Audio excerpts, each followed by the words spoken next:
કે હાલો મને ખબર પડે ને. હા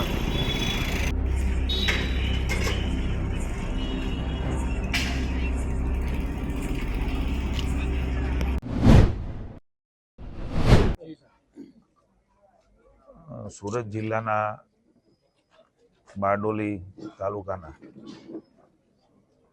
સમથાણ ગામે મારા સાથી કેબિનેટ મંત્રી ભાઈ શ્રી નરેશભાઈ પટેલ, મારા રાજ્ય કક્ષાના મંત્રી ભાઈ શ્રી રમેશભાઈ કટારા અને આ વિસ્તારના લોકપ્રિય ધારાસભ્ય અમારા ખૂબ જૂના આગેવાન રાજ્યના નેતા ભાઈ શ્રી ઈશ્વરભાઈ, સૌ વહીવટી તંત્ર, અમારા ખેતીવાડીના અધિકારી, ગ્રામજનોને આજે આમ તો તાપી જઈને અમે આવ્યા છીએ. માનનીય મુખ્યમંત્રી શ્રી ગીર સોમનાથ અને જુનાગઢ મુકામે આજે ખાસ જે પ્રકારે કમોસમી વરસાદમાં સ્થિતિ નિર્માણ થઈ છે એ સ્થિતિનો તાગ મેળવવા સતત અમારી સાથે સૂચનાઓ આપી મીટિંગ કરીને માર્ગદર્શન મુખ્યમંત્રી શ્રી અને નાયબ મુખ્યમંત્રી ભાઈ હર્ષભાઈ આપતા રહ્યા છે. અમારો વિભાગ પણ આ સમયે સમગ્ર રાજ્યનું મંત્રીમંડળ અને ભાજપની સરકાર એ ખેડૂતોની બાજુમાં ઊભી છે. સમજીએ છીએ કે આ પ્રકારે ક્યારેય ન થયો હોય એ પ્રકારનો સતત કમોસમી વરસાદ કોઈ એક દિવસ આવીને પછી 2 દિવસ પછી આવે એવું નહીં, પણ સતત 10-15 દિવસ આવે આવું કદાચ આજે અમે તાપીમાં અહીંયા પણ સરથાણમાં જાણ્યું છે કે લગભગ વરસાદ દાદા આવો ક્યારેય થયો નથી, કોઈને યાદ પણ નથી. એ પ્રકારની સ્થિતિ અને એની વ્યાપકતા, હજારો 15,000 ગામથી પણ વધારે એમની અસરો, આ સમગ્ર બાબતોને જોતા પંચરોજ કામ કરીને ખૂબ ઝડપથી અહેવાલ મોકલવાની સૂચના આપી છે. સુરત જિલ્લો કલેક્ટરશ્રીના નેતૃત્વના એમના માર્ગદર્શન નીચે તમામ પ્રકારના અહેવાલો આજે અમારા વિભાગને પહોંચી ગયા છે. હું રાજ્યના ખેડૂતોને, સુરત જિલ્લાના ખેડૂતોને આશ્વસ્ત કરવા માગું છું કે ભૂપેન્દ્રભાઈની નેતૃત્વની ભાજપની સરકાર એ ખેડૂતોની બાજુમાં છે. એને ખાસ કરીને મનોબળ ન તૂટે, મક્કમતાથી એ ઊભા રહે એના માટેના પ્રયાસો સૌએ સાથે મળીને કરવાના છે. માત્ર એક સરકાર નહીં, સૌનો અમે સહયોગ માગીએ છીએ કે જ્યારે માનસિક રીતે તૂટી જતો હોય છે ખેડૂત ત્યારે એને ઊભો કરવો અઘરો હોય છે. આ સમય છે કે એમને માનસિક રીતે સૌએ ભેગા મળીને ઊભો રાખવો, કારણ કે કુદરત સામે બાદ ભીડવા ખેડૂત ટેવાયેલો છે.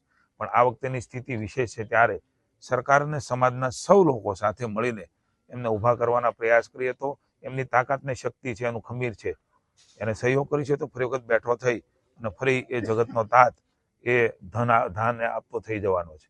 એટલે આ તકે હું સૌને વિશ્વાસ અપાવું છું કે રાજ્યની સરકાર ખૂબ ઝડપથી ખેડૂતોના હિતનો ન થયો હોય એવો નિર્ણય મુખ્યમંત્રી ભૂપેન્દ્રભાઈના માર્ગદર્શન નીચે થશે. ખેતરની મુલાકાત પરિસ્થિતિનો તાગ મેળવ્યો છે અને કઈ રીતે જાહેરાત? હું આજે સુરત પહોંચતાની સાથે જ વહેલી સવારથી દક્ષિણ ગુજરાતના વિવિધ જિલ્લાઓના ખેડૂતો જોડે મારે મળવાનું થયું છે.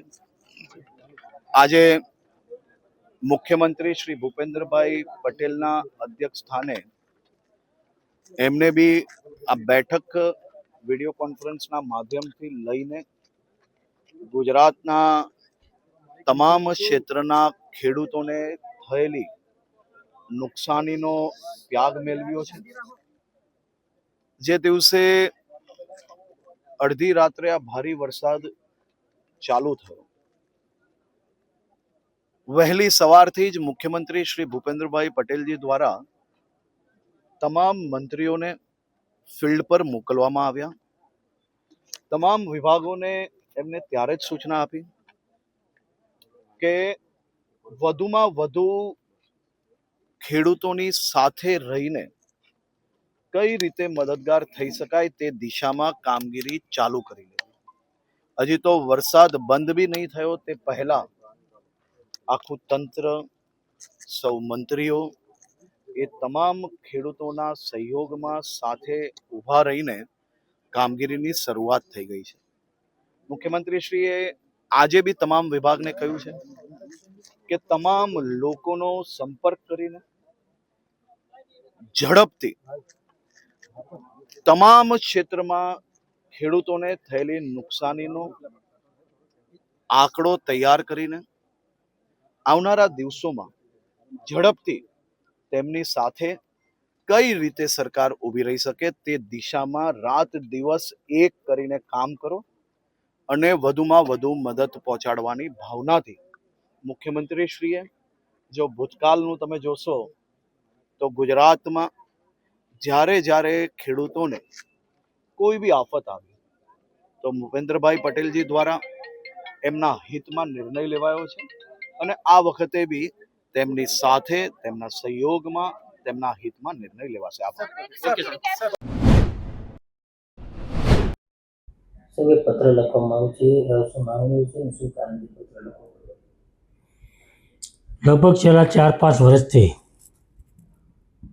જે રીતે કમોસમી વરસાદ થયો છે, અતિવૃષ્ટિ થઈ રહી છે, વાવાઝોડાઓ આવી રહ્યા છે, એના કારણે ખેડૂત ધીમે ધીમે દેવાદાર થતો જાય છે. ખૂબ મોટી નુકસાની ખેડૂત કરી રહ્યો છે.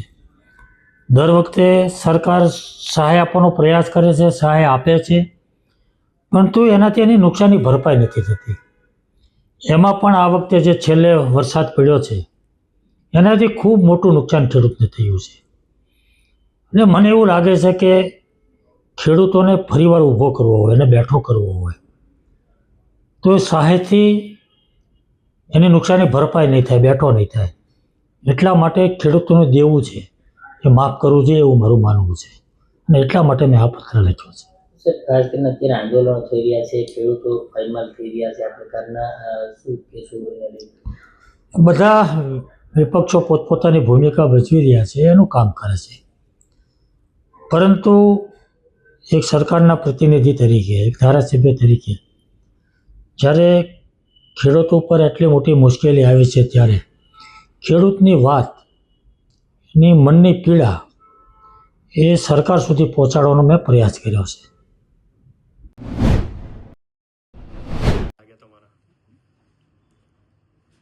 સૌરાષ્ટ્રમાં બેનરો લાગ્યા છે એ વાત સોશિયલ મીડિયા દ્વારા મને પણ જાણવા મળી છે, પરંતુ મેં આ જે પત્ર લખ્યો છે એ કોઈ મારી વાહ થાય એટલા માટે મેં આ પત્ર નથી લખ્યો.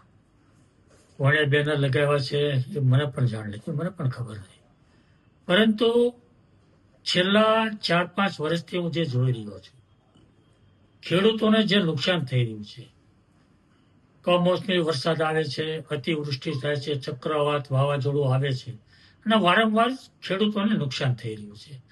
સરકાર એની પડખે ઊભી છે, સહાય કરવાનો 100% પ્રયાસો કરે છે અને સહાય કરે પણ છે, પરંતુ તેનાથી સરકારને સહાયથી ખેડૂતોનું જે નુકસાન છે ભરપાઈ થતું નથી અને ખેડૂત દેવા તરફ ધકેલાઈ રહ્યો છે. એટલા માટે ખેડૂતની જે લાગણી હતી, ખેડૂતનો જે અવાજ હતો, એ અવાજ સરકાર સુધી પહોંચાડવાનો મેં પ્રયાસ કર્યો છે. મેં ઈમાનદારીપૂર્વક, કારણ કે હું ભલે સુરત શહેરમાં રહું છું, પરંતુ સૌરાષ્ટ્રમાંથી આવું છું, ખેડૂતનો દીકરો છું, ખેડૂતની પીડા, એની વ્યથા હું જાણું છું. એટલા માટે સરકાર સુધીનો અવાજ પહોંચાડવાનો મેં પ્રયાસ કર્યો છે. બાકી કોઈ મારી વાહ થાય એટલા માટે મેં આ પ્રયાસો નથી કર્યા, પણ ખેડૂતનો અવાજ બની અને સરકાર સુધીનો અવાજ જાય એના પ્રયાસો મેં કર્યા છે. રાજકીય બાબતે પણ વિરોધ પક્ષ ક્યાંક ખેંચતાણ કરતા હોય જોવા મળી રહ્યા છે. રાજકીય પાર્ટીઓ વિરોધ પક્ષ હોય તો એ 100% એના પ્રયાસો કરતા હોય, એની વાત મૂકતા હોય, પરંતુ હું ચોક્કસપણે માનું છું કે આમાં કોઈએ પણ રાજકારણ કરવાની જરૂર નથી. ખેડૂતનો ખૂબ ખરાબ સમય છે, એની પીડા છે, વેદના છે, એની સાથે એની પડખે ઊભા રહેવાની જરૂર છે અને ભારતીય જનતા પાર્ટી આ પ્રયાસો કરે છે. હું ચોક્કસપણે માનું છું કે ખેડૂતોની સાથે સરકાર ચોક્કસ ઊભી છે અને ખેડૂતની જે અપેક્ષા છે એની કરતાં પણ વધુ સરકાર ચોક્કસ આપશે. અને એટલા માટે તો 30 વર્ષથી ખેડૂતો ભારતીય જનતા પાર્ટીની સાથે ઊભી છે અને એટલા માટે મેં સરકાર સુધી જે વાત હતી, એ લાગણી હતી, એ મૂકી છે.